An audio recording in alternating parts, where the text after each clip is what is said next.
How is it going? My name is Lauren. I am with Sweats in the City, and I help coaches build their businesses with their webpage and online marketing.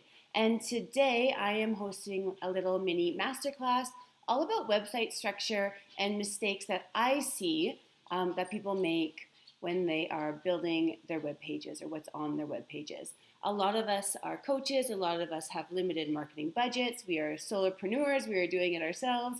And hopefully, with this class, you'll get some information that will help you better design your web page or make your web page strategy a little bit more effective. If you have questions or comments, please post them below. If you are watching this live, please give me a thumbs up so that I know that you are here. If you're watching a replay, you can give me a thumbs up too. Thumbs ups are always welcome. So yeah, it looks like we are good to go.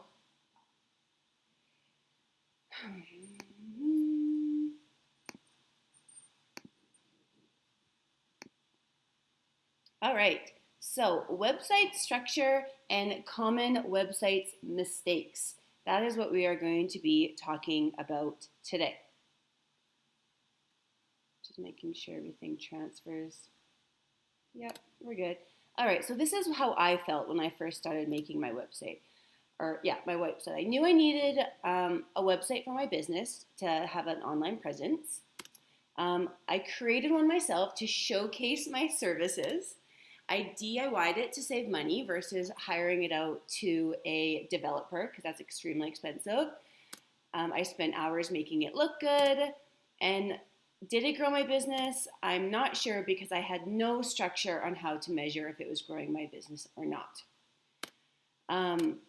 And so with website design, people either have a website that they kind of just like throw up themselves with things that you think you should have. So this is like scenario one that I see.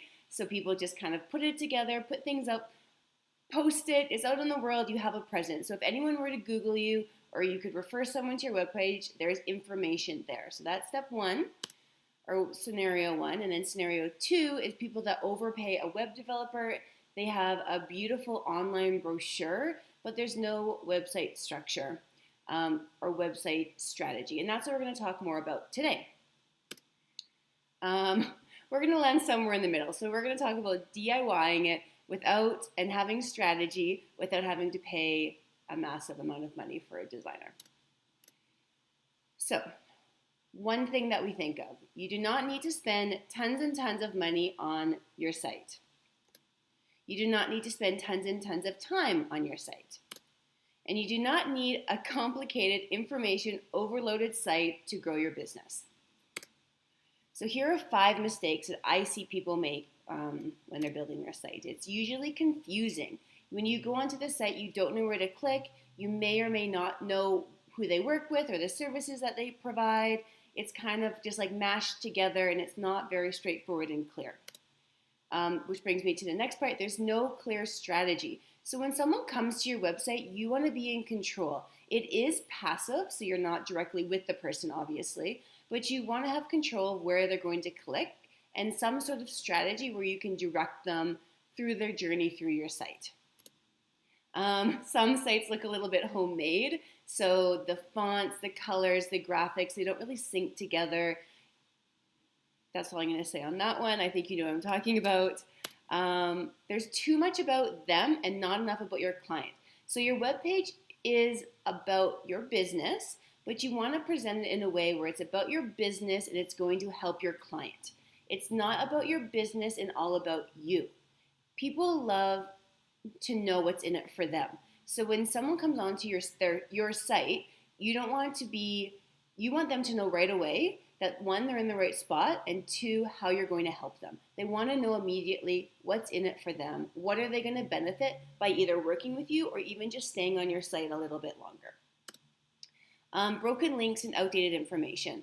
This one you'd think is very common. People should know this, but a total bad taste in my mouth when I click on a site and I get a broken link. It just seems super unprofessional. Or if something's really outdated. Or the other one that I see is if you have a blog, but you haven't blogged since 2012. So it doesn't look like you're really passionate about your business or your webpage or presenting yourself. and it just seems kind of stale. So not the type of impression that you really want to give your ideal client for them to work with you. All right. So today we're going to talk about website structure, particularly about above the fold area. So above the fold area is prime real estate. I'll just tell you what it is first. So when you go to a screen or you go into the web page, above the fold area is everything that you see on the screen without scrolling. And so it comes from a term with newspapers where they would fold it a certain way. And if you fold it and you're on this part of the fold, then you're above the fold. And that was like more expensive to like advertise on and more prime real estate for like the big news. And so you want to maximize your information above the fold, which would be that main screen when you go onto your web page. So it's prime real estate. You need to maximize on the limited attention of your visitor. And so with so much information out there, so many web pages, if someone lands on your page, like, yay, that's amazing. And then we want to keep them there. We don't want to lose them. And so we need to maximize on their attention, make sure that they're in the right spot, that they're going to hang out for a bit. Want to know that they're in the right spot and they want to stick around. And then again, talking about having control of where they're going to go next. You don't want to get them on your site and then be like, and here's all my information. You want to be like very, very clear of like, go here or go here. People don't like, I don't want to say thinking, but they like kind of being told what to do. They like very clear decisions. If you give someone too many decisions, if you confuse them, they will leave your web page. So you don't want to confuse your visitor. There we go. There's my picture. I should have had that first, but that's okay. So above the fold is all the information on the screen when you go onto your web page. So above the fold, number one, the brand mission statement. So this is you being very clear about who you work with and how you provide value to your clients, and also how you solve their problems. So you are going to identify your ideal client, identify your client's problems, explain a plan to help them, and achieve their goals. So they immediately know when they come onto your page that you know that you're talking to them, you know their problems, you're going to solve them, and this is how they're going to feel afterwards. And so if you've designed your web page and have a strategy of who your ideal client is, when they get onto your page, they're going to stay there. They're going to be like, okay, this is sounding right. You're speaking me. You're speaking my language. You're going to solve my problems. You understand how I'm feeling. I'm going to stick around. So, for example, if you're a personal trainer and you work with busy professionals, this could be a brand mission statement for you. Busy professionals are too busy to work out, let alone figure out what type of workouts they should be doing. So that first sentence I didn't have bolded because you're kind of empathizing with their pain points. So you're kind of setting up your structure to tell them what you do. So you're setting up the structure. And then you come in with, I create smart, time-effective workout problems for busy professionals so they have the assurance they are doing what they need to stay fit and healthy. And the bolded part, you'd want to take some part of that and put it on above the fold. The other stuff where you address their pain points, you can also have that above the fold if it makes sense, but maybe it's a bit, like maybe you scroll down and it's right there, close to the fold. This one I like. I always talk about building a strength training program for dog walkers because it's like so specific and niche, in brackets, which is what we need to do. So dog walkers walk a lot, and at the end of the day, the last thing they want to do is work out. I help dog walkers build strength so they can manage the herd, avoid injury, and continue doing something that they love. And so if you're a dog walker and you're looking for a strength training program or a personal trainer or an online program, you'll probably work with the person who specializes in dog walker strength training programs. And it's kind of a fun, very specific example of how niche and how specific you need to be when you're creating this, your ideal client that you want to work with, and then your brand mission statement, which is what you're going to have on that front page of your website. All right, above the fold, number 2. Limited pages in the navigation. And so the navigation is at the top, usually. That's where I would put it. And that's all the different clicks to the different pages. And you want to have limited because, again, you want to control where your client or your future client, particularly your visitor, is going to go. So if the limited amount of pages, then you know where they're going to go. So an about page, and in the about page, you want to have it in relation to your client. It's not about you. A blog, you want to share the information and show that you're the expert in regards to your ideal client's problems and how they're feeling. Services and programs, you want to be clear again on how you're going to solve their problems. And then testimonials and case studies, this one's optional. You can kind of take this and put it into the other sections. And then contact, again, that's optional. If you want to drive people into your programs, then a call to action within the services and programs for either setting up a call or apply now would probably be more beneficial. But depending on your industry, your services, your coaching, what you want to do, a contact may be a good idea as well. All right, above the fold, number 3. 2 clear call to actions.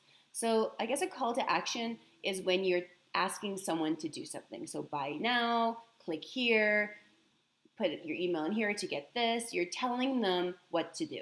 It's a call to action. So you want to have one soft call to action.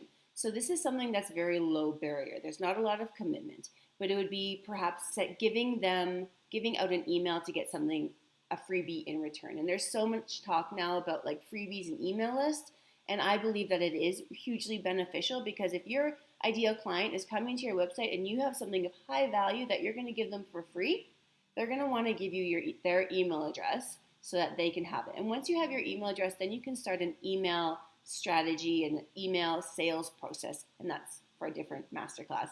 But getting an email is always a huge plus. So that is one. And then ask for the sale or a hard call to action. And so that would be work with me, sign up for my program, coaching, something that's very specific to a hard call to action, asking them to sign up with you. You never want someone to reach a dead end on your site. And so you always want to direct them somewhere or ask for the sale. So that even means on your about page or on your blog, you always want them to be directed somewhere. If you go on your about page and they scroll to the bottom and there's nothing else, you may lose the client without making them make a decision. They're just going to leave because you didn't really tell them where to go. So you go down to the about page and you could say, this is my really great experience I had with blank client, read the testimonial here. Or these are my favorite recipes, I wrote a blog about it here. So you're always directing them, keeping them interested, keeping them engaged on your site. The longer they stay on your site, the better the relationship you're going to build with them. And that's what we want. You build relationships with your clients, ask for the sale, and they're going to be more likely to want to work with you. Just like anything. You want to work with people that you like and know and have a good relationship with. So you never want someone to reach a dead end on your site. You're always going to be directing them somewhere or asking for the sale. Okay, so with your website structure above the fold, we're going to draw it out. You can either use a piece of paper and draw it out, or you can do it how I did, just kind of like in a Word document. This is a presentation. You'll want to have a picture that represents what you do. I just put dumbbells, but I would recommend putting a picture of you. If you're fitness, like with dumbbells or with your ideal client. If you're the dog walker, you want to have dumbbells and a dog probably. And then you always want to have your logo in the top left corner. People read left to right, generally in North America. So you want to have your logo in the top left corner so that the brand awareness is like right away. So they know in the right spot. They know that they're on your webpage immediately and they can always go back to it. The other reason why I like the top left, people have been trained to click your logo to go back to the homepage, and this way it's just always easy to find. So if you go back to click on the logo, it takes you to the main page. People can always get back to the beginning. And then above the top, you have your headings for the different pages. And then I have my strong call to action, so work with me, which would then take me to my program. And then I create smart, time-efficient workouts programs for busy professionals so they can have the assurance they're doing what they need to stay fit and healthy. And then my soft call to action. So grab my 10 day free body program here. So if they clicked on that site, then they'd have to submit their email address and then I would automatically email it to them. And so as you can see, it's super, super simple. You have 2 call to actions. You can direct where they go. About is probably one of the most common pages, so I would definitely recommend having an about page.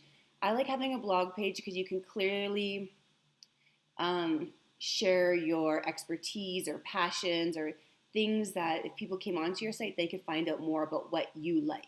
The other reason why I like the blog is it's one searchable area where you can put all your content. So for instance, this video that I'm making right now, it's a Facebook Live, but I'll download it later and put it up onto my blog. I'll also put it onto IGTV. So you want to repurpose material, and putting everything on your blog makes one central space that's searchable for all your content. And then client love, where you put in testimonials, where you can, which is like social proof. So people want to know that what you say you can do, you've done for others. And if they go onto the client love page and they see other clients that are similar to them and the results that they've achieved, they're going to be more likely to work with you because they believe you. It's again building that know, love, trust factor, which I've been talking about, building that relationship and saying or showing that you've done what you said you can do. Yeah. So website design. You do not need to spend tons and tons of money on your site. You can do it yourself. You just need to have a plan and a strategy. I like using Squarespace. It is in the box platform. It's structured. There's flexibility where you need to, but the templates are beautiful. It's cost effective. I like Squarespace. I build my webpage on Squarespace and I teach others how to build their web pages on Squarespace. Just keep it really simple and make sure you have a strategy. So you do not need to spend tons and tons of time on your site. Progress over perfection. And I love this quote because oftentimes I get stuck being this color, or this font, or this area, or this area. It's like, it doesn't really matter. I created that other page with the dumbbells in maybe 5 minutes or 10 minutes, but it was very simple. I knew exactly what I wanted and it will work. Could I have stayed there longer to make it even more pretty, or it's like probably. But if you have your brand colors, your brand fonts, and the brand images that you want to use, then you put it onto your webpage in the structure that makes sense, that people are going to be most likely to click, and just keeping it simple is best. Take the time to plan out your branding before you build. So just like I said, know your colors, know your fonts, know your images. And remember, your site is just one piece of the whole marketing picture. So your site is here, there is social media, there is email marketing, and it all works together. So if you spend too much time on one spot and this spot and not as much time on these other spots, then you're just not maximizing your marketing strategy as best as you can. You do not need a complicated, information overloaded site to grow your business. So more is not better. Provide clear value for your ideal client. So you always want to make sure that you're giving value, giving information, touching on their pain points, providing solutions to when they're stuck. You really want to know your ideal client and where they are in their life and the problems that they have so that you can come in and solve them and be the expert. And when you position yourself as the expert, they're going to be more likely to want to work with you. And have a plan of where you'd like them to go. So have specific call to actions. Change your call to actions if they're not working. So you want to test them, see how many people click on your programs, how many people click on your freebie. You want to measure those two things all the time. And if you're not getting call to actions, then you want to switch it. You want to make them more valuable or more direct to your ideal client.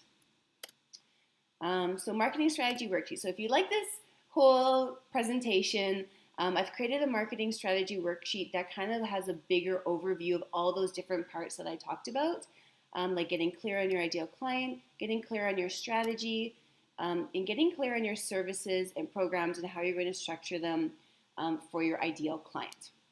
So these are big parts of your whole marketing strategy. And your web page is one part of it, but if you're clear on the big picture, then putting together your web page is really easy. If you want that, just DM me and I will send it to you. So if you liked this presentation, please give me a thumbs up. If you're watching the replay, please give me a thumbs up. I will leave it on my Facebook group page so you can watch it again if you like, or you can catch the replay. I'll probably be doing these every week, so if you have any questions that you want me to talk about, please send me a DM or just ask them below. Again, my name is Lauren. I'm with Sweats in the City, and I will talk to you next week. Thanks, guys.